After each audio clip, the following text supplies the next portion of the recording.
Não perca o programa Esporte Hoje toda segunda-feira às 18 horas no nosso canal do YouTube. Aqui nós trazemos toda a emoção do universo esportivo diretamente para você. Fique por dentro de todas as notícias do esporte que acontecem no Espírito Santo e no Brasil. Inscreva-se, ative as notificações e faça parte desse encontro semanal dedicado ao seu amor pelo esporte.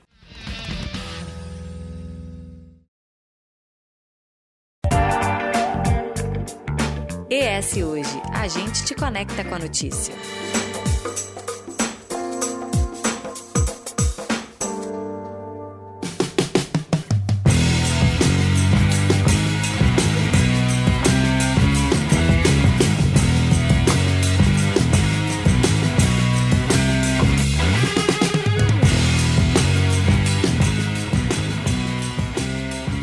Um time que há 20 anos leva o nome do estado do Espírito Santo para o Brasil por meio do futebol. Mas ao contrário do que muitos podem pensar, a bola que eles jogam não é redonda não.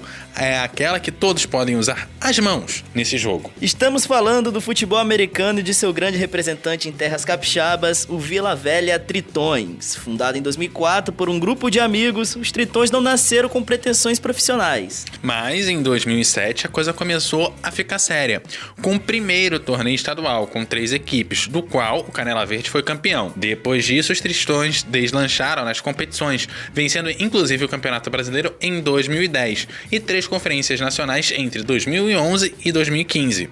O time também tem uma equipe feminina. E para contar essa história com mais detalhes e também falar sobre o Campeonato Brasileiro deste ano, nós convidamos o presidente e atleta dos Tritões, Alexandre Cardoso, e o treinador do time, Breno Ribeiro, para participar do ES Ouve. Sejam muito bem-vindos, gente. Valeu.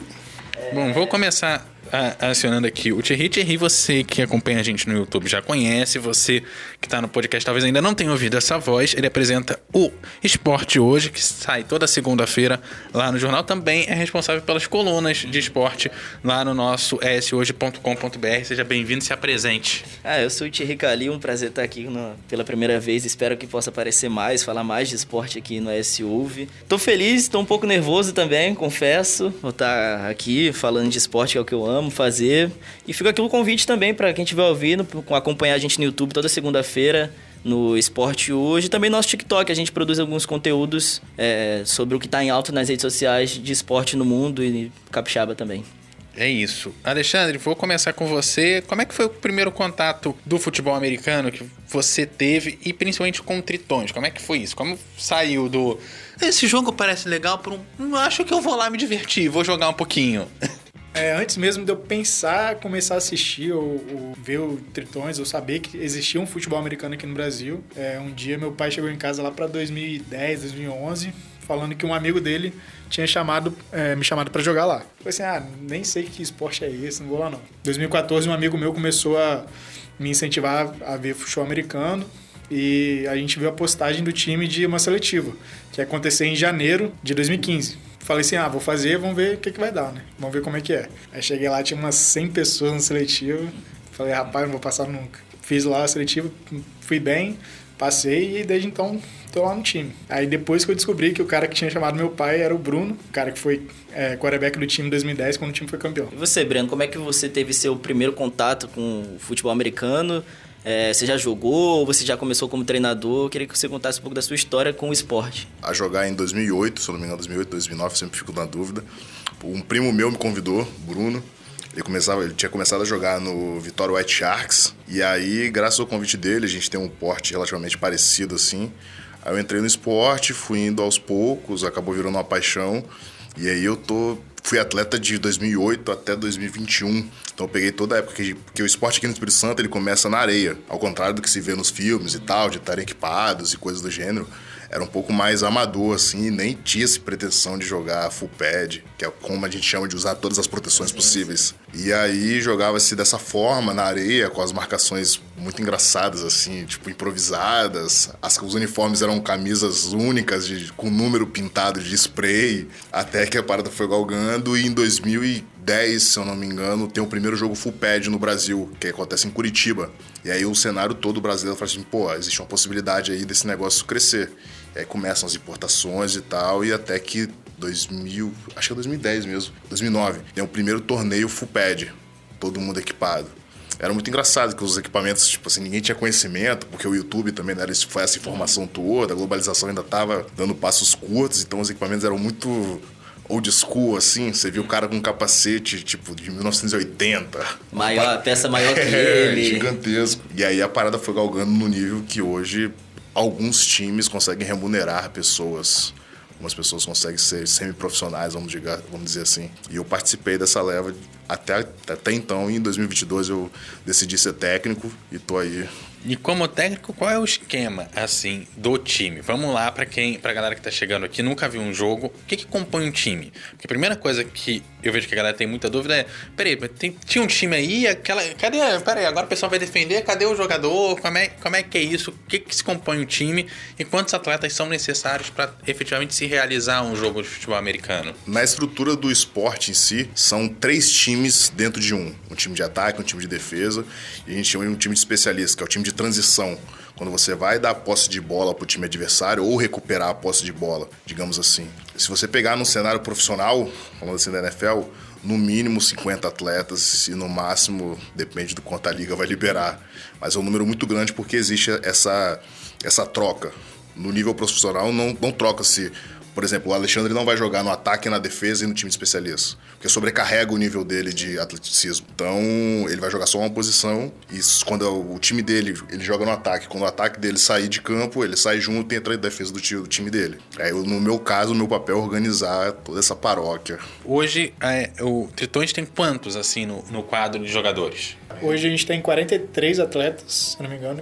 Varia um pouco porque às vezes algum machuca, chega alguém que já jogou e tá voltando, mas é entre 40 e 45. E onde vocês realizam esses treinos de vocês? A galera, assim, não é um esporte ainda que a galera consegue viver disso, né? No Brasil. Então, onde é que vocês realizam esses treinos e se a galera consegue conciliar essa vida pessoal, o trabalho com os treinos? Então, hoje a gente não tem nenhum atleta remunerado, apesar da gente ter a comissão técnica remunerada. A gente treina hoje no Sesc de Vila Velha, que é um parceiro nosso, que ele disponibiliza o campo e toda a estrutura do Sesc para a gente treinar aos fins de semana. E durante a semana a gente treina no Society de Goiabeiras. A conciliação assim, de trabalho e ser atleta, particularmente, é um pouco complicada para a maioria das pessoas, porque tem gente que trabalha, estuda e joga. E além disso, jogar não é só chegar lá no treino ou só chegar no jogo e jogar, né? Você tem que fazer uma preparação do seu corpo, preparação mental de estudar o jogo, porque é um jogo que tem que dedicar muito estudo também. Então, assim, todo mundo matando seu leão aí todo dia para conseguir fazer o seu melhor dentro de campo. Existem alguns times que já conseguiram alcançar um patamar de, vamos botar, semi-profissional, mas bem semi mesmo, mas o esporte é amador. De modo geral, o Brasil, assim, todo mundo paga para jogar. Por mais que a gente consiga criar parcerias com academia, professor de educação física, fisioterapeutas, oferecendo isso para o atleta para ele ter menos gasto, ainda assim, uma hora ou outra, ele vai precisar tirar do próprio bolso. E aí, uma das coisas que a gente coloca aqui é a questão da violência do futebol americano. Todo mundo se depara com isso, porque a primeira imagem é 2 times se agarrando, um partindo pra cima do outro. Onde que começa essa violência e onde ela termina na estratégia de jogo? Porque dentre essa pegada toda entre os atletas, existem regras e existe também estratégia ali no meio. Não é qualquer empurrão, não é qualquer abraço, agarro. Porque quem olha à primeira vista pensa que aquilo ali eu posso chegar e fazer o que eu quiser, empurrar nesse cara, bater nele, que não vai ter problema nenhum. Mas existem regras e não é um esporte. Assim, aparentemente é violento e é de contato, mas existem regras por trás daquele contato. Eu acredito que é um lance muito mais de marketing, isso da pancadaria, do que qualquer outra coisa. Se você for apresentar um jogo de futebol americano para qualquer um, a primeira jogada vai ser um cara recebendo a bola e ele, sem perceber, vai ter alguém dando um contato muito forte nas costas dele. Isso chama a atenção de, tipo assim, o que tá acontecendo? E aí você já fica preso no esporte. Costumo dizer que é um esporte de contato. Não é tão violento quanto parece. Se você pegar numericamente, as maiores lesões que existem no esporte são ligamentares, porque às vezes o cara tenta fazer um movimento que o corpo não está tão preparado e estoura um ligamento do joelho. O índice de concussão, que é quando o cérebro dá uma balançada, está cada vez menor, porque eles estão protegendo cada vez mais os atletas. Então é um jogo que você precisa parar o oponente de forma física, mas sempre com lealdade. Porque qualquer coisa que você fizer a mais é uma falta, seu time é penalizado, e se você fizer isso mais uma vez, você é expulso. E podendo ser, tipo, multado e coisas do gênero. Vamos pensar na liga profissional, obviamente. E quando a gente traz isso pro Brasil, o jogo é muito menos rápido. Então, o que diminui ainda mais essa agressividade vista, vamos dizer assim. Mas não existe nada de, tipo assim, vou dar um soco no cara do outro lado. O contato na liga profissional, principalmente a americana, né, que é a maior do mundo, ela tem esse caráter cinematográfico, né? Forte que você falou da questão de marketing, mas até onde a regra ela é efetivamente aplicável na questão de faltas e o que efetivamente essa violência acima da média interfere no jogo a ponto de levar um time à derrota, por exemplo? As penalizações do esporte são sempre dadas em jardas. Então, é a distância que o time tem que andar. Exato.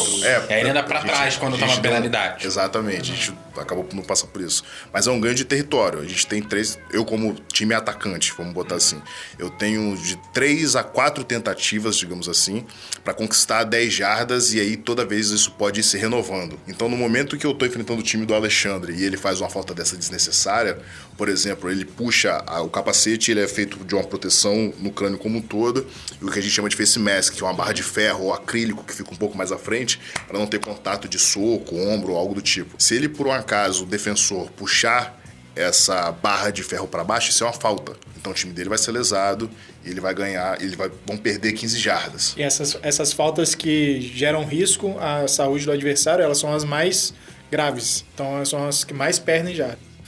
Hoje você ainda joga, você é presidente e jogador do time, né? Você joga com a posição mesmo? Eu jogo de linha ofensiva. O Breno já jogou também, né? A gente tá falando desse contato, já se machucaram muito, é um esporte que já sofreram alguma... Nunca tive uma lesão muito séria, tipo, exemplo de romper ligamento ou fratura, mas eu tenho uma lesão crônica assim, de hérnia de disco, também por conta do esporte, que é um esporte de muito contato, até pelo peso, de academia, de forçar.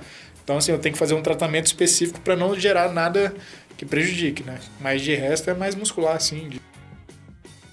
No meu caso, eu acho que uma vez eu tive um entorse no joelho, assim. O cara do time adversário foi dar uma pancada num cara do meu time e ele errou o tempo. No momento que ele erra o tempo, ele passa no vento e ele cai no meu joelho de lado, assim. Mas eu tinha condição de eu me preparava muito bem fisicamente, então, tipo, uma semaninha, 2 eu já tava jogando de novo. Não foi nada muito grave, mas acho que foi o pior cenário que eu encontrei, assim. É, porque a gente se prepara muito para não sofrer lesão. Perfeito. Então, se eu ficar sem treinar na academia, sem me preparar, certamente eu vou ter algum tipo de lesão nesse nível, assim, mas por isso que a gente sempre fala com todos os atletas que tem que fazer preparação na academia, né? De preparar seu corpo para evitar qualquer tipo de lesão grave. E é uma preparação específica. Você não pode ficar só fazendo supino para você ficar 3 de 10. Fortão, bonitão, que não vai agregar em nada no esporte. Então a gente tem um profissional dessa área, que é o Luiz, e ontem ele foi nomeado como um dos fisiologistas ou educadores físicos da seleção brasileira. Eu acho que isso tem que ser mencionado para todo mundo. E a gente tem esse cara aqui do lado. Hoje vocês disputam o Brasileirão de futebol americano, né? Sim. Porque a gente estava dando uma olhada e no Brasil existem uma confederação, né? E 2 campeonatos. Queria que você explicassem pra gente como é que funciona mais ou menos essa divisão desses campeonatos, como é que eles estão sendo realizados. Então, a gente tem uma confederação brasileira que ela organiza todos os times, ela dá uma estrutura assim de inscrição dos atletas, tudo para todos os times, inclusive não só para a modalidade full pad, né, que é com equipamento, mas também modalidade flag, que é uma nova modalidade que está crescendo pra caramba agora, vai até se tornar modalidade olímpica em 2028. E essa confederação, ela organiza o campeonato próprio dela, como se fosse o Campeonato Brasileiro igual a CBF faz do futebol. E temos também uma liga privada, que é a BFA, que alguns times só jogam ela. Tem esses 2 campeonatos a nível, considerando assim, primeira divisão, né? Os 2 têm mais ou menos a mesma equivalência de força. No campeonato que é organizado pela confederação, temos 3 séries, como se fosse Série A, Série B e Série C. Hoje a gente o Triton está na primeira divisão, né?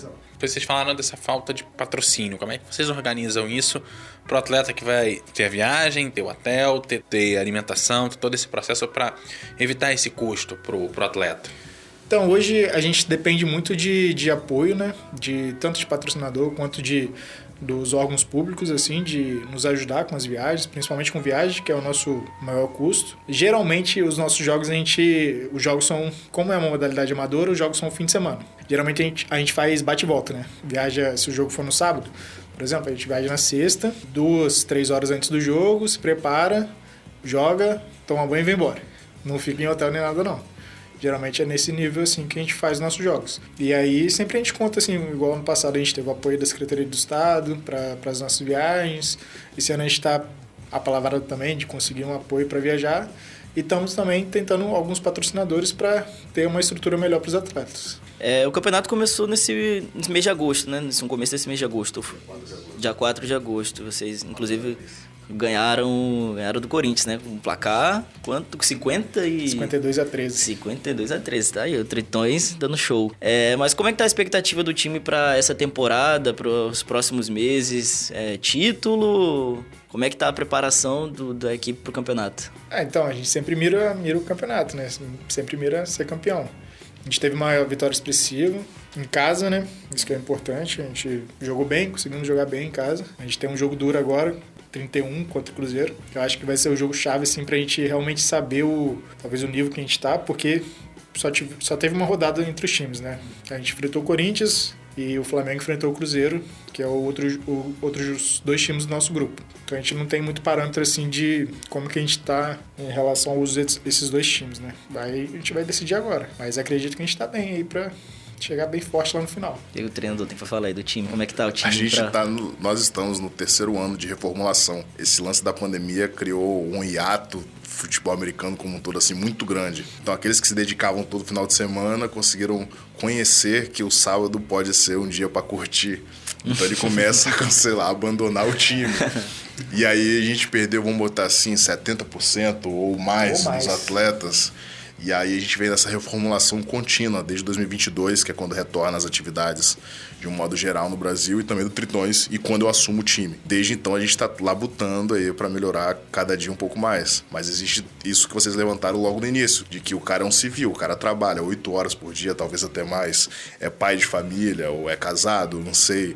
Ele ainda assim tem que ir treinar 3 vezes na semana. Pegar esse cenário como um todo, eu não consigo afirmar para você assim, não, a gente vai ser campeão e tal. Não, porque não é a realidade. Pelo momento que a gente vem vivendo.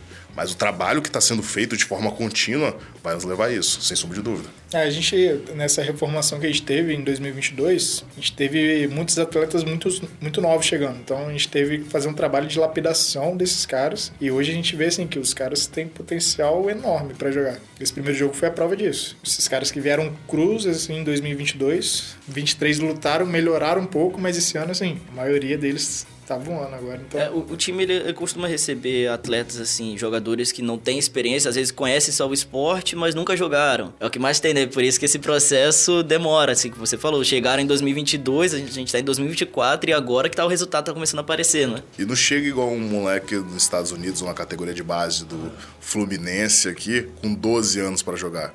O cara chega com 20, 30... E até você tirar um vício dele, do que ele tem da vida, vamos botar assim, de outros esportes, é um tanto quanto mais complexo de inclinar isso pro futebol americano. E por isso requer tempo. Como que vocês veem, assim, de 2004 para cá, depois da formação do time, dele começar a jogar, até o momento de ser campeão, vencer a divisão, passar uma pandemia... Como que vocês veem o cenário do esporte hoje? Ele tá mais tranquilo do que em 2004? Quais são os desafios para finalmente profissionalizar o esporte aqui no Brasil? Eu acredito que os problemas se mantêm os mesmos, mas hoje a gente tem mais ferramentas para resolver isso. Levantar dinheiro. Hoje a gente já entende que a lei de incentivo ao esporte é um caminho para isso. A gente conseguir, junto com o Estado, a empresa privada, conseguir arrecadar dinheiro para fazer com que o time vire um motor e siga andando assim sempre. Mas sempre vai esbarrar nisso do civil e do atleta. Eu acho que isso é o que mais vai atrasar. A não ser que a gente daqui a 10 anos, que eu acho que vai ser o mínimo, consiga ter uma categoria de base, que esse moleque vai conseguir estar aprendendo ali desde cedo, vai conseguir, quiçá, uma bolsa nos Estados Unidos, ou aprender um inglês, que seja, ter um curso profissionalizante e se aproximar do que se faz lá fora.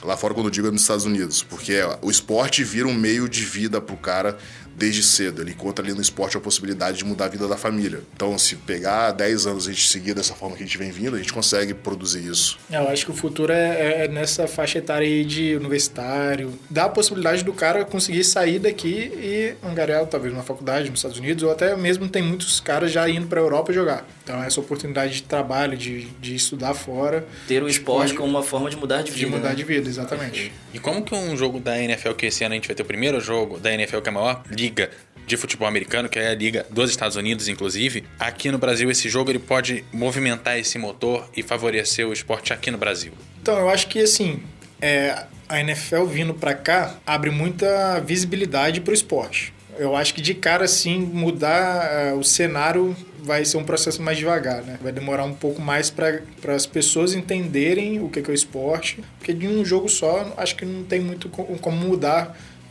apresentar o jogo para muita gente. Mas você vai criar, tipo assim, tem um esporte que tá lotando uma arena do Corinthians com 40 mil pessoas e os ingressos acabaram em menos de uma hora. E com a cor verde do principal rival. Exatamente. Então, eu acho que vai chamar a atenção também da mídia para que isso seja mais divulgado. Isso vai gerar público. Quanto mais gente assistindo, mais possibilidade de patrocínio os times vão ter. Consequentemente, cresce mais o esporte. Eu acho que é nessa pegada aí que vai ajudar. Se o FABR, da forma que a gente chama, futebol americano brasileiro, conseguir converter o cara que consome NFL para assistir o FABR, isso vai alavancar muito. E eu acho que esse é o caminho mais firme que a gente consegue seguir. Porque, como a gente conversou aqui no off, o Brasil é o terceiro maior consumidor de NFL do planeta. Mas vamos botar aí que o jogo que a gente mais teve gente, 2015 talvez, tinha quantas pessoas? 3 mil pessoas. 3 mil pessoas. Isso é um número extremamente expressivo no Brasil inteiro, mas não acontece no Brasil inteiro. Média de público, vamos botar que é 100 pessoas, 300. Geralmente, o Tritões tem uma torcida muito grande, né? Quando a gente viaja para jogar contra time de futebol, por exemplo, Cruzeiro, Flamengo, Corinthians, geralmente não tem tanto público. Na média, aí varia de 100, 200 pessoas no máximo. E aqui a gente consegue fazer mais do que isso. Então, se a gente conseguir trazer esse cara que assiste a NFL, vendo pelo menos ou consumindo, sei lá, um material... Irmão, tem um jogo aqui do lado da sua casa. Exatamente. Então, a NFL já tem um público legal aqui no Brasil. Todo ano o Super Bowl assim, bate primeira audiência sempre.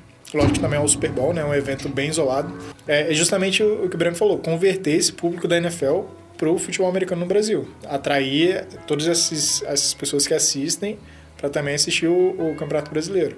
Requer também que o esporte evolua mais, né? Se você vai pro Super Bowl uma vez por ano, pra um bar, assistir, ou onde for, aí toma uma cerveja, faz um churrasco, faz o que for, você pode um dia ir no jogo do Tritões perto da sua casa, por exemplo. Mas tem que ser pensado de forma contínua isso. E se você pegar, por exemplo, o NBB agora é um puto evento, cara. É algo, bonito de se ver. Mas se você olhar 5, 6 anos pra trás, eu nem me lembro se era NBB ainda, a estrutura... NBB 10 anos aí, você falava assim, mais. nossa, o que tá acontecendo? Que jogo diferente? Porque as pessoas estavam acostumadas a ver NBA. Você precisa também sair da NFL e for olhar o futebol americano aqui da forma como ele tá construída. Porque se você for sair pra ver Aaron Donald jogando, que é um excelente atleta assim, da NFL, você não vai ver Esperando isso. o show do intervalo com algum cantor. Então, são passos devagar. Não dá pra comparar o que tá sendo feito aqui 15 anos, 20 anos, com o que tá sendo feito lá há mais de 100 anos. Exatamente. Mas a gente tenta sempre fazer uma estrutura de jogo que o cara consiga ter pelo menos a vontade de estar ali, tá ligado?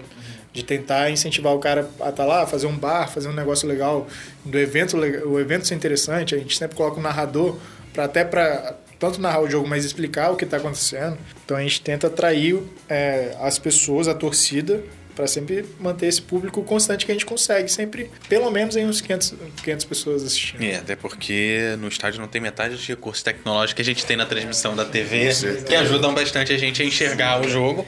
E o próximo jogo aqui vai ser no dia 12 de outubro, aqui no estado, você jogando em casa. 12 de outubro, quero que vocês convoquem a torcida e também eu quero saber como faz para conseguir o ingresso para estar lá. Então, nosso jogo, dia 12 de outubro, contra um rival aí histórico nosso, contra o Flamengo, uma torcida grande do futebol, que atrai sempre público para os jogos, né? Os ingressos são vendidos tanto lá na hora, quanto com os atletas também. A gente vai anunciar isso nas nossas redes sociais, só seguir lá Tritões no Instagram. Aí a gente vai anunciar certinho como que faz tanto o valor do ingresso, quanto como conseguir o ingresso. Qual arroba mesmo das redes sociais? Tritões. Tritões. Sem o tio, né? Tritões. Perfeito. Eu também queria aproveitar para falar sobre o flag football, que acho que posso falar como uma derivada do futebol americano, ou pelo menos parecido, alguns atletas costumam jogar os dois. Qual a importância, o quão grande é esse passo agora com o flag football se tornando um esporte olímpico e estando na grade de Los Angeles em 2028? Atrai, justamente o que a gente estava falando também sobre o jogo da NFL, atrai mais público. Então, assim, o flag é uma modalidade mais recente do futebol americano. Você puder explicar um pouquinho sobre como é o flag também? Ele é uma modalidade sem contato. Então, o futebol americano tradicional, você usa aquele capacete, a ombreira, né? O flag não. Eles para você derrubar, como se fosse derrubar o jogador com a bola, tem umas bandeirinhas que ficam amarradas na cintura. Se você arrancar a bandeirinha do seu adversário, a jogada para ali. Como se fosse isso. É como se você tivesse derrubado o cara ali naquela posição. E aí, em vez de ser 11 contra 11 dentro de campo, são 5 contra 5, né? Acho que tem 5 contra 5 ou 7 contra 7. E aí, o campo é reduzido, então, mal comparando, é como se fosse um futsal comparado ao futebol. Aí também no Brasil tem campeonato brasileiro masculino e feminino, campeonatos regionais também. E o Tritões também disputa isso aí. E o flag football brasileiro tá viajando agora para começar na semana que vem, se eu não me engano, a disputar o Mundial de Flag na Finlândia. Então a galera daqui, tanto masculino como feminino, tá viajando para lá. Tem capixaba na seleção?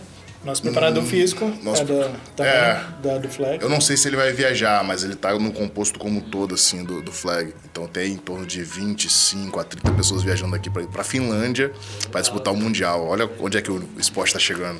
Então é isso, gente. Vou agradecer a presença dos dois aqui. Fiquem à vontade se vocês quiserem colocar mais alguma coisa. O espaço é de vocês. Não, só lembrar, né, do nosso jogo dia 12 de outubro. Quem tá ouvindo aí, procure a gente lá, siga a gente nas redes sociais, Tritões. Vão lá no jogo, vai ser legal. Valorize o esporte capixaba. Isso é sempre importante. Não só a gente do nosso Tritões, mas tem uma galera aí que tá muito forte nas suas modalidades, que precisa de apoio. Então sempre valoriza aquilo que é da nossa terra.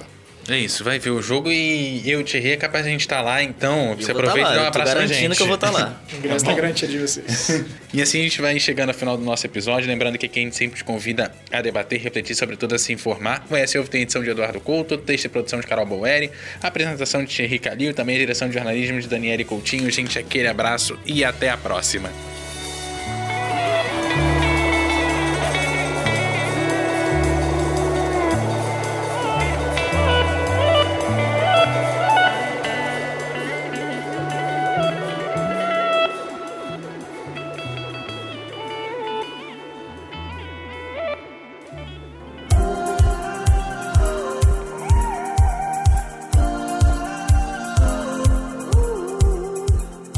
Deixe seus comentários no eshoje.com.br. É lá que você se mantém informado toda semana. E nos siga nas redes sociais com @eshoje e no nosso canal do YouTube.